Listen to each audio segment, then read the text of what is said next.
Olá, Igreja, graça e paz do nosso Senhor Jesus Cristo. Eu quero dar sequência nos nossos estudos da Escola Bíblica Dominical.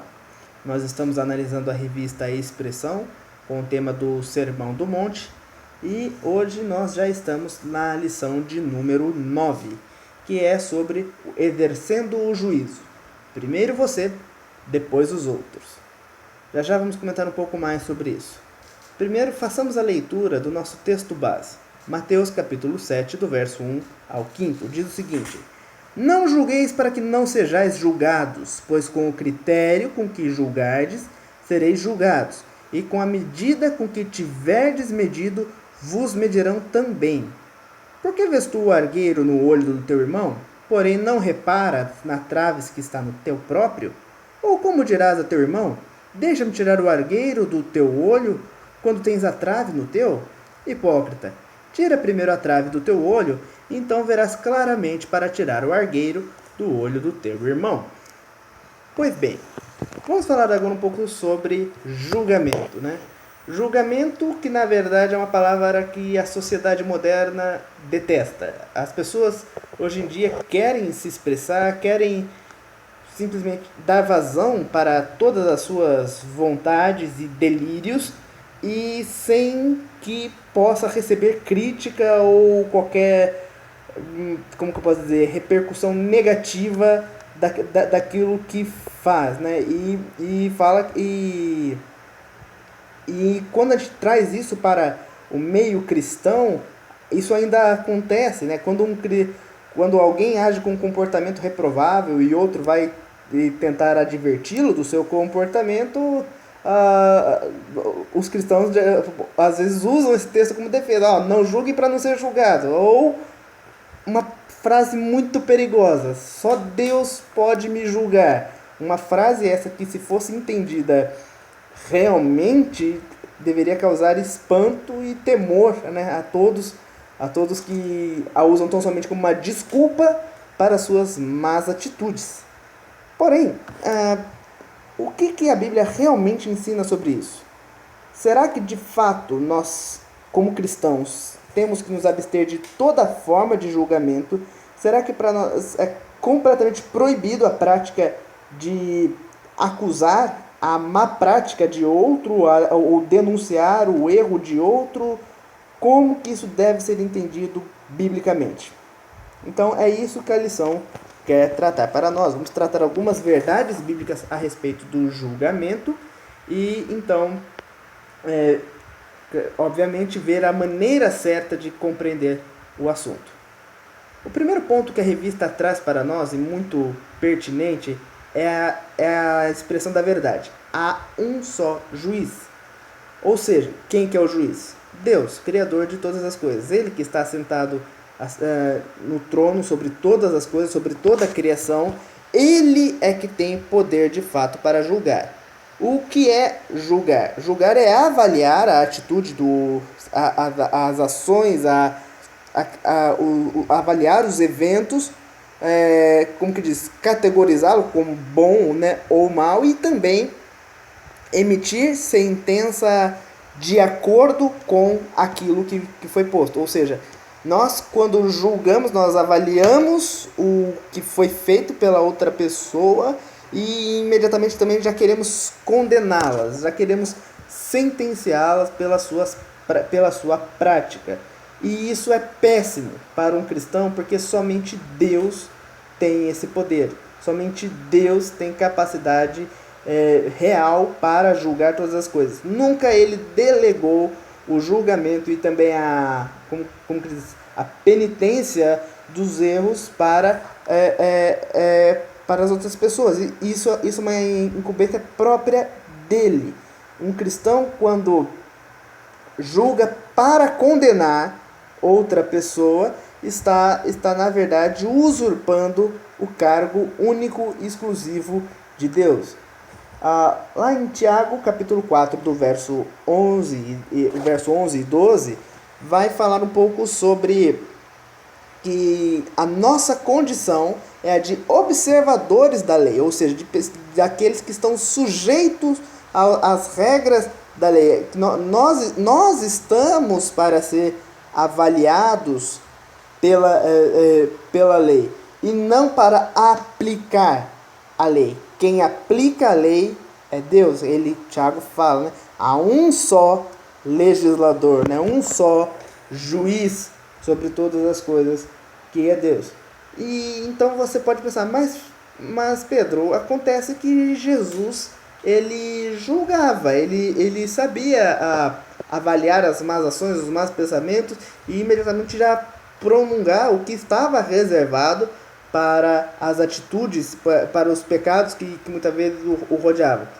E nós não temos que ser imitadores de Cristo? Sim, é verdade. Mas nisso nós não podemos imitá-lo, porque Jesus, ele conhecia o coração humano. Jesus, ele sabia a intenção do coração de todos aqueles que o rodeavam, daqueles que murmuravam a seu respeito, que criticavam quando ele fazia um milagre. Então Jesus, sabendo o coração da pessoa, ele sabe verdadeiramente o que há dentro delas, se é o mal ou se é algo bom. E outra, ainda que nós tivéssemos essa habilidade de lermos os corações uns dos outros, ainda assim não estaríamos aptos para fazermos um julgamento perfeito ou completamente imparcial, né? Porque nós também estamos sujeitos ao pecado até hoje. Então essa é uma condição que nos limita e nos impossibilita de exercermos um juízo perfeito. E prosseguindo, o que mais nós podemos aprender à luz desse texto, do porquê que Jesus enfatiza, né? Não julgar para não ser julgado. Porque todos somos réus. Ou seja, Deus é quem julga e nós, como eu falei antes, é que estamos na condição de sermos apurados pelo julgamento. Se nós queremos apontar o dedo para o outro, para falar que o outro é um pecador, que o outro está em delito, que o outro está em pecado, que o outro está desobedecendo a Deus, antes nós temos que lembrar que nós também estamos em delito, nós também estamos em pecado, nós nascemos em pecado e, essencialmente falando, todos nós espiritualmente começamos exatamente na mesma condição. Todos nós somos reprováveis aos olhos de Deus. Se não é Deus para ter misericórdia e nos alcançar com a sua graça, todos nós estamos exatamente no mesmo barco. Aquela pessoa que nós mais criticamos, mais, como que diz, desprezamos as ações, muitas vezes nos iludem, nos cegam para percebermos que nós somos igualmente falhas e igualmente reprováveis quanto elas. E isso é algo que nós deveríamos ter muito cuidado. Então, só relembrando, só Deus pode julgar e todos nós estamos na condição de réu. Para salientar ainda mais esse segundo argumento, nós podemos lembrar dos eventos lá de João capítulo 8, verso 3 ao 7, que é o flagrante da mulher adúltera lá e o seu apedrejamento, quando os fariseus, querendo tentar Jesus, falavam: e aí, o que nós devemos fazer? A lei diz que a gente deve apedrejar ela, mas e tu? O que diz a esse respeito? Eles esperavam que Jesus fosse dar alguma resposta contraditória, algo que falasse para poupar a vida dela, então eles poderiam acusá-lo de estar subvertendo a lei. Mas a resposta de Jesus não anula o critério da lei. Pelo contrário, ele diz o seguinte: tudo bem, podem proceder com o apedrejamento, mas atire primeiro aquele que não tiver pecado. E isso pegou eles de uma maneira que então eles perceberam, né, a farsa deles, né, e eles perceberam o quanto que as atitudes deles estavam coerentes, quanto que eles estavam dando muito mais peso pro erro do outro e cegando-se para não perceber as próprias faltas. Então, é mais uma das razões pela qual devemos ter muito cuidado nessa questão do julgamento. Outra coisa que Jesus diz ainda na sua declaração no Sermão do Monte: pois com o critério com que julgardes sereis julgados, com a medida que tiverdes medido vos medirão também. Ou seja, com a dureza, com a severidade que nós apresentarmos para o outro, tenha certeza que isso vai voltar também com igual dureza e severidade, você será julgado também. E isso pode ser uma questão que pense, ué Pedro, mas Deus age dessa forma? Não é ele que há pouco, lá alguns versículos atrás, não condenou essa ideia de vingança, de que do olho por olho, dente por dente? Ele não condenou essa prática? Sim, ele condenou, mas o nosso pecado, a dureza com que a gente atua nos outros, pode provocar a ira e a vingança também no coração dos outros, que são igualmente duros, né, que são igualmente, muitas vezes, insensíveis, e vão também nos retribuir com a mesma maldade com que nós julgamos os outros. E não se engane, Deus pode até mesmo usar a severidade e a maldade, e a maldade das pessoas para punir, vamos assim dizer, para disciplinar os seus filhos quando estes estão se rebelando. Não se engane quanto a isso. É fato que, qual é a regra de Deus para nós? Que nós não devemos agir dessa forma. Nós não devemos punir ou castigar os outros com o mal com que nós somos afetados. Mas é fato que Deus usa todas as coisas para corrigir aqueles a quem Ele ama. Então, quanto a isso também, nós podemos nos lembrar da história do credor incompassivo, que Jesus também contou, né, sobre como que a falta de amor daquele devedor para com o outro, né, de querer cobrar uma dívida muito menor, né, acabou sendo a sua própria sentença, né, acabou sendo a sua própria condenação. O fato dele não ter perdoado a dívida do outro, sendo que ele também tinha a condição de devedor perante o Senhor, fez com que ele mesmo também fosse reprovado aos olhos do Senhor. Um outro exemplo que a gente pode dar é o da oração do Pai Nosso, né? Que perdoa as nossas dívidas assim como nós perdoamos a quem os nossos devedores. Então, é uma coisa, algo que a gente tem que ter muito cuidado. Lembrar, né? Aquilo que a gente oferece para o outro é aquilo que vai voltar, é aquilo que vai retornar para nós.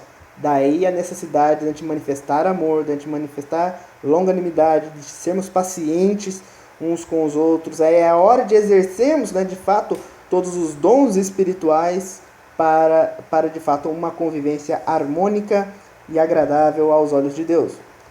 Um outro argumento que mencionado também na fala de Jesus no Sermão do Monte, quando ele usa a ilustração do cisco e do argueiro e da trave, né? Você quer tirar o argueiro do olho do seu irmão, um cisco, uma faísca, né? E você não está vendo que tem uma trave no seu. É uma hipérbole aqui. De fato, se refere a um cisco no olho da primeira pessoa, mas em quem olha não está percebendo uma viga, né? Um caibro no próprio olho, né? Ou seja, você quer tanto falar e julgar a falta do outro, mas você não percebe, não se dá conta da sua falta ser ainda maior. E isso Jesus, então, está querendo dizer que o juízo não deve ser motivado pela hipocrisia.